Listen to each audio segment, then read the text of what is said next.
In today's lecture, I'll talk to you about the Nernst distribution law, the special case of it, in which there is complex formation. Then we discuss about the various applications of Nernst distribution law, which include study of association of a solute in one of the solvents, study of dissociation of a solute in one of the solvents, distribution indicators, study of complex ions, and finally, a very important application of solvent extraction. Let's start with case 3. We have seen, if you recall, case 1 and 2 in the earlier episode. In this, we deal with a situation where solute enters into chemical combination with one of the solvents. So, when the solute enters into chemical combination with one of the solvents, the system is found to obey Nernst distribution law. The ratio of concentrations of the solute in the two phases is found to be constant, as expected. However, detailed analysis shows us that numerical value of the constant is found to be different. Let C1 be the concentration of the solute X in liquid phase 1, in which it remains unchanged, and C2 be its total concentration in phase 2, in which the solute enters into chemical combination with the solvent molecules, forming complex molecules. The resulting equilibrium can be represented as X plus Ns in equilibrium with XNS, where XNS stands for the complex molecule between the solute and the solvent molecules. N is the number of solvent molecules associated with one molecule of X. This can be clearly seen in this figure. We have two phases in equilibrium in contact with each other. The solute X gets distributed between the two phases, establishing the equilibrium. When the established equilibrium is there, we can clearly see that in the second phase, molecule of X forms a complex molecule with the solvent molecules. The concentrations in the two phases, as we can see, is C1 and C2, and if alpha is the fraction of the solute that enters into chemical combination with the liquid in phase 2, then the concentration of the various molecular species in equilibrium can be given by concentration of uncombined solute molecules is equal to C2 into 1 minus alpha, whereas concentration of the complex molecules formed will be C2 alpha. We can now apply the law of chemical equilibrium to the equilibrium existing in liquid phase 2. We get K, the distribution coefficient, equal to C2 alpha divided by C2 into 1 minus alpha, concentration of the solvent raised to N. But we know that the solvent is in large excess.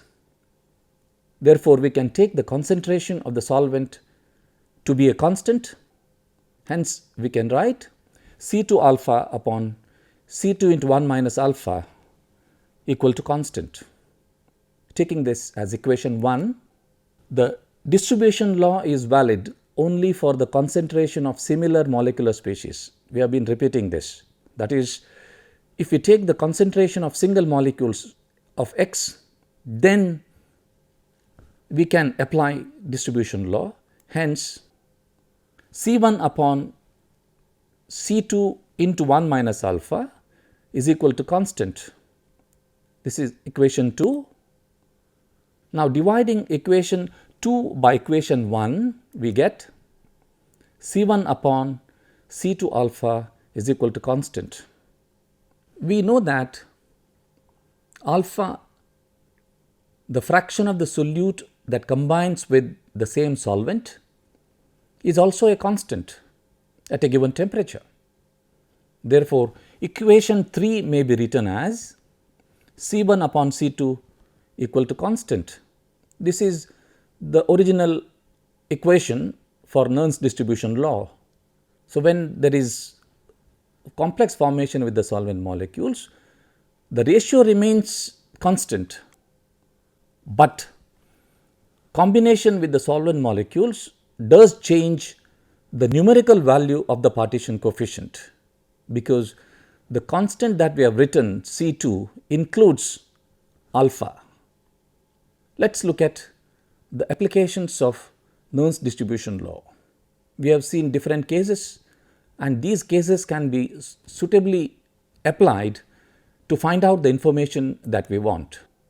Study of association of a solute in one of the solvents. If a solute associates in one of the solvents in which its concentration is C2, but not in the other solvent in which its concentration is C1, then we can write C1 upon nth root of C2 is equal to Kd. Kd is the partition coefficient. N being the number of simple molecules which combine to form one associated molecule, like a dimer, a trimer, etc. It has been possible to show by experiment on distribution of acetic acid and benzoic acid between water and benzene that these substances exist in benzene as double molecules or dimers, as shown in the figure here, where the value of N is 2. Let us now look at the study of dissociation of a solute. As has been shown earlier, if the solute undergoes dissociation in one of the solvents in which its concentration is C2, but not in the other solvent in which its concentration is C1, then we can write C1 upon C2 into 1 minus alpha is equal to Kd. But if the degree of dissociation alpha of a solute is known at one of the concentrations, its value at any other concentration can be obtained, since Kd is constant. So, this is the application that we can think of Nernst distribution law. The third application is distribution indicators. It is a common experience that iodine distributes itself considerably more in carbon disulfide than in water when both the solvents are in contact with each other. Therefore, an extremely dilute solution of iodine in water can be successfully titrated by adding a drop of carbon disulfide. Since the volume of carbon disulfide is low, the iodine concentration makes it to get the color. We can see it clearly. So, titration becomes easier because we can now recognize the color in that small drop of carbon disulfide. Study of complex ion. It is a very interesting application.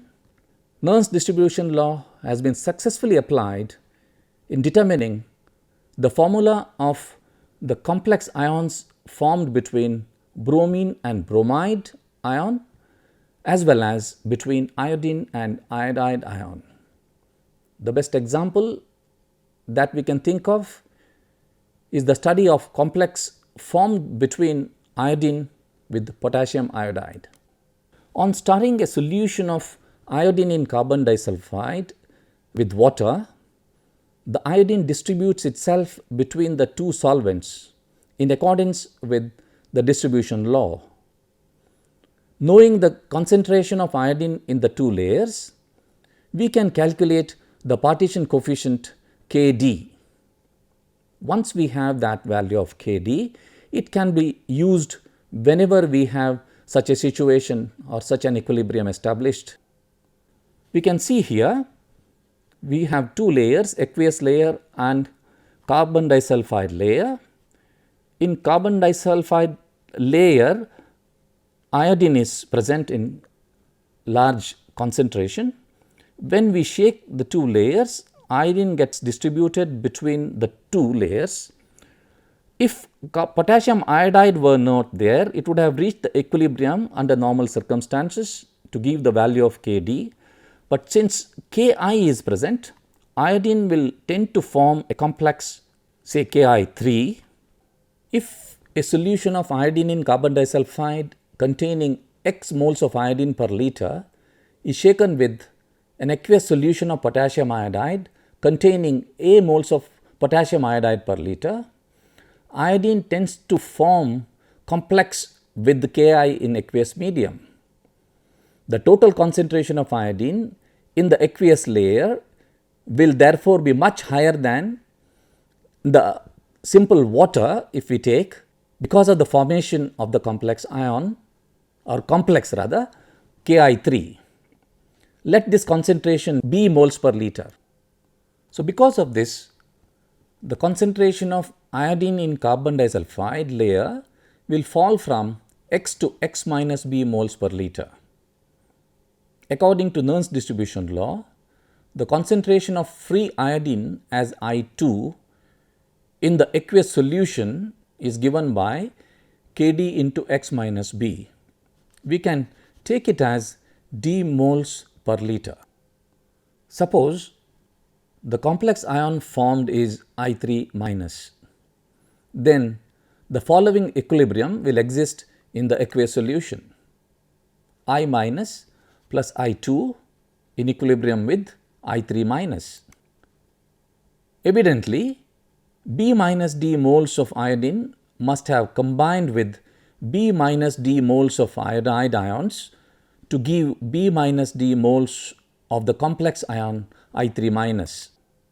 The equilibrium constant will be then given by K equal to concentration of I3 minus divided by concentration of I2 into concentration of I minus. The concentration of the various species in the aqueous layer will be I3 minus is equal to B minus D moles per dm cube. Concentration of I2 is equal to D moles per dm cube, and concentration of I minus is equal to A minus B minus D moles per dm cube. Now, let us find out how valid is this discussion that we have made about the complex ions. Here is a table which gives the results of determinations carried out at 30 degrees centigrade for the above reaction. The values of A, B and D as found out from experiment are given here. Using these values, K is calculated. The partition coefficient K is calculated.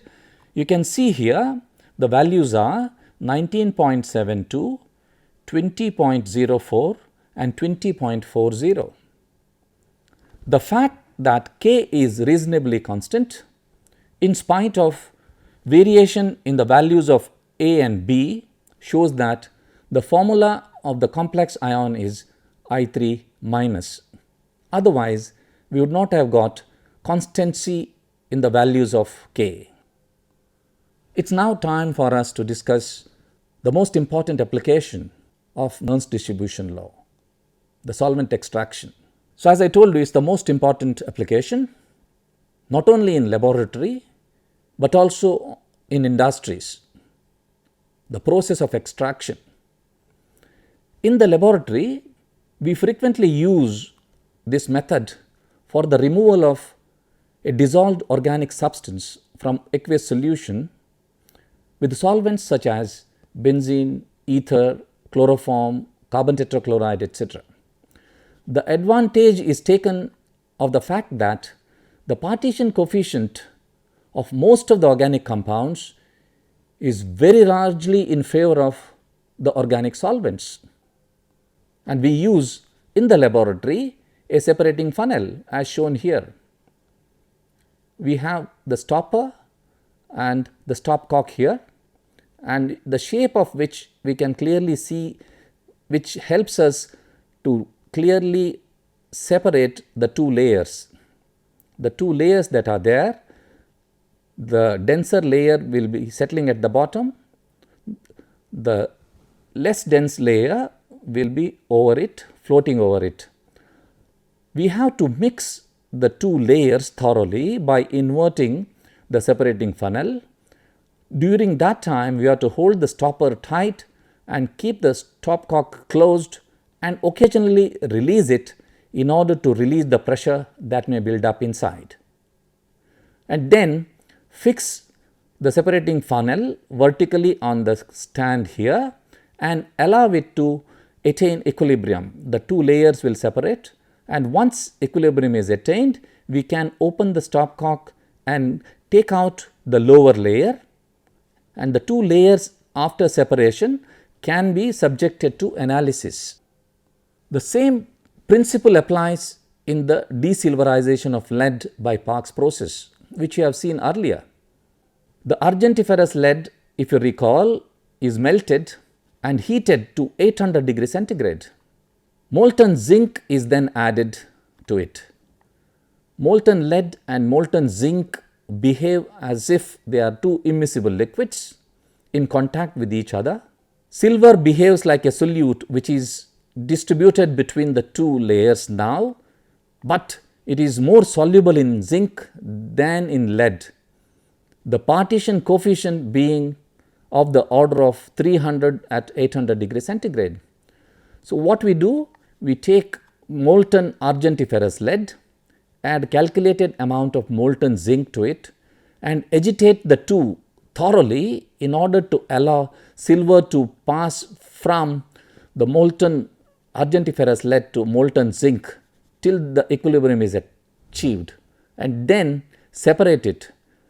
This is one of the methods whereby silver can be extracted, which is of very poor quality in that.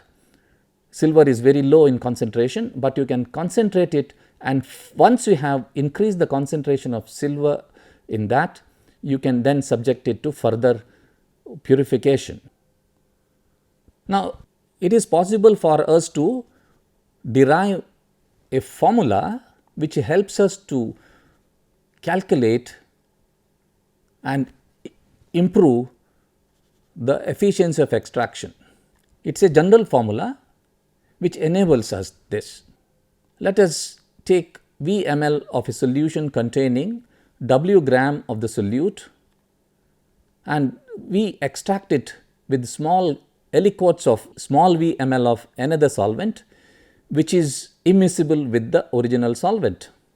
While doing so, let W1 be the mass of the solute that remains unextracted at the end of the first operation. What we are doing? We are taking a solution containing W grams of the solute. To that we are adding the extraction solvent in small aliquot of small v ml, and then shake it thoroughly and allow it to stand. While doing so, W1 is the mass of the solute that remains unextracted out of the total of capital W grams. This can be shown by calculating the Kd, which is given by small w1 by V divided by capital W minus W1 upon small v. Or we can rewrite this equation: the amount of solute remaining unextracted after the first operation, that is small w1, is equal to capital W into Kd into V divided by Kd into V plus small v. We can repeat the process in that let W2 grams of the solute remains unextracted after the second operation, and similar formula we can calculate. W2 is equal to W1 into Kd into V divided by Kd into V plus small v. We can introduce the result of the first operation so that we get W2 is equal to capital W into Kd into V divided by Kd into V plus small v raised to 2. We can extend it to third, fourth, fifth and to the nth operation and write the formula that we expect after the nth operation for the amount of solute remaining unextracted. Wn is equal to capital W within brackets Kd into V divided by KdV plus V raised to n. So, it is evident that in order to make Wn as small as possible, that means to increase the efficiency of extraction for a given value of Kd, n should be as large as possible. But we know that n into small v is equal to the total volume of the extracting liquid available to us, and it is constant. Therefore, it is better to keep n as large as possible and v small rather than the reverse. In other words, to increase the efficiency of extraction, we must divide the available extraction liquid into small aliquots and carry out the extraction several times in order to get the maximum extraction efficiency.